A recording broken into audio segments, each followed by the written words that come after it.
আসসালামু আলাইকুম স্যার, কেমন আছেন? ওয়ালাইকুম আসসালাম, আলহামদুলিল্লাহ। আপনি ভালো আছেন? জি স্যার, ভালো আছি এবং আপনার সাথে কথা বলতে আসলে সবসময় একটা অন্যরকম ভালো লাগা কাজ করে।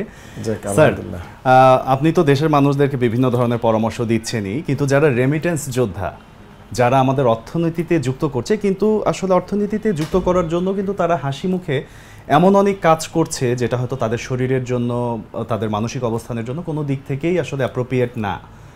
প্রবাসীরাও কিন্তু আসলে অনেক ধরনের সমস্যার সম্মুখীন হচ্ছে, কিন্তু তারা হয়তো বা তাদের জায়গা থেকে কষ্টটা ভোগ করেই দিনগুলো পার করছে। একটু তাদের জন্য কোনো পরামর্শ আছে? যে ভারী কাজ অনেক সময় করে তারা, এক্ষেত্রে কি কি ধরনের সতর্কতা অবলম্বন করে কাজ করা উচিত?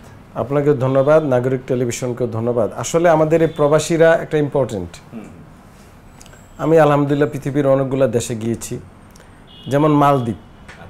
মালদ্বীপের মোট জনসংখ্যার যত না তাদের জনসংখ্যা প্রায় কাছাকাছি বাংলাদেশি, এবং পৃথিবীর মানে অনেকগুলো দেশে সেই দেশের জনগণ বাদ দিয়ে যদি প্রবাসীদের, সেই দেশের প্রবাসী চিন্তা করে, বেশিরভাগ ক্ষেত্রে বাংলাদেশিরা 1 নম্বরে আছে। মানে এত প্রবাসী আছে অনেকগুলো দেশে, সৌদি আরব বলেন, মধ্যপ্রাচ্যের দেশগুলো, তো আমাদের দেশের লোক দিয়ে তাদের দেশ চলে মূলত।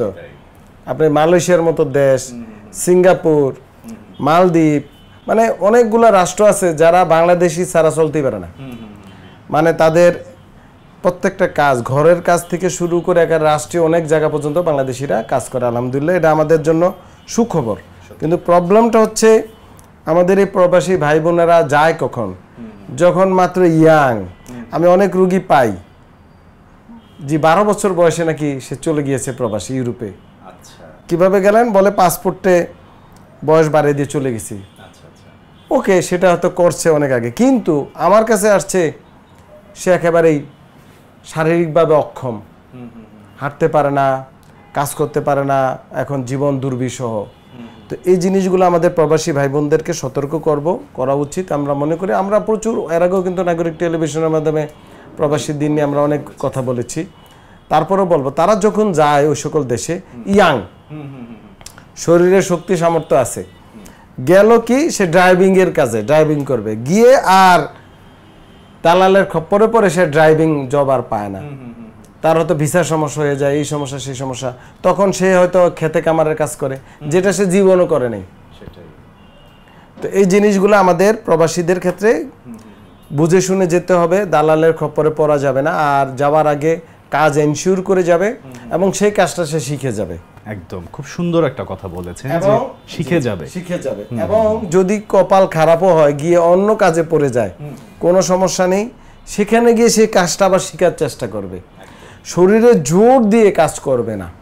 মানে জোর দিয়ে ইয়াং 25 বছর 30 বছরের মানুষ, সে জীবন শেষ, কাজ করতে আর পারে না। ওখানেও প্রবাস জীবনে কষ্ট, দেশে আসা যে অনেকগুলো টাকা খরচ করে গেছে, আত্মীয় স্বজন, ভাই বোন, বাবা মাও তখন আর পাত্তা দেয় না, কঠিন অবস্থা।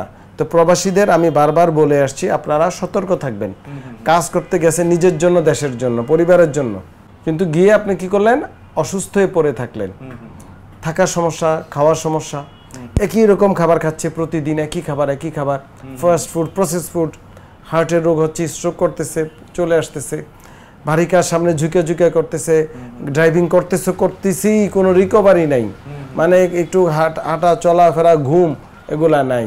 তো ভারী কাজ সচেতন হয়ে করতে হবে, যে কাজটা আপনি অভ্যস্ত না। ধরেন সে কখনো ভারী 10 কেজি ওজনও সে জীবনে নেয় নাই, গিয়ে সে 40-50 কেজি বোঝা টানতেছে, প্লাম্বিং এর কাজ করতেছে, তাহলে তো সে অসুস্থ হয়ে পড়বেই, এটি স্বাভাবিক। তো সচেতনতা খুবই ইম্পর্টেন্ট। আমার এই ভিডিওর মাধ্যমে, নাগরিক টিভির আপনার এই উপস্থাপনার মাধ্যমে যদি মানুষ একটু সচেতন হয়, সাবধানে চলে, দেখবেন যে রোগটা তার 2 বছরে আসার কথা 10 বছর পরে হয়তো আসবে, এর আগে আসবে না ইনশাল্লাহ। একদমই তাই।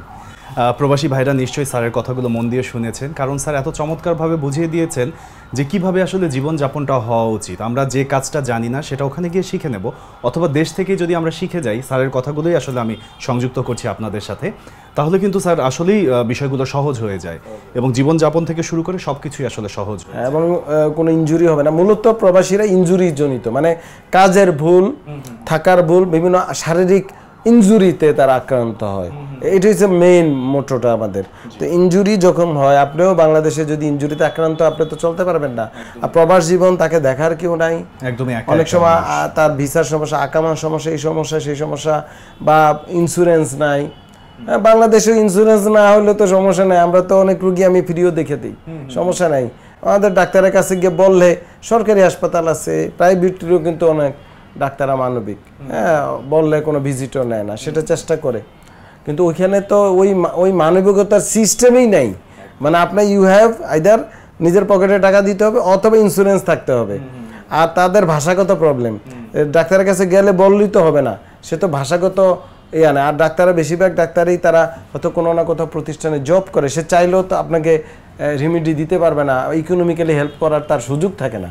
তাই স্যার খুব দারুণভাবে বলেছেন। এবং প্রবাসীদের এই কষ্টগুলো যে আপনি একজন চিকিৎসকের জায়গা থেকে যেভাবে অনুভব করেন, আপনার কথার মাধ্যমে আমরা সেটা বুঝতে পারছিলাম। আপনার এই উপদেশগুলো নিশ্চয়ই প্রবাসী ভাইরা মেনে চলবে। ধন্যবাদ স্যার। আপনাকে অনেক ধন্যবাদ। নাগরিক টেলিভিশনকে অসংখ্য ধন্যবাদ।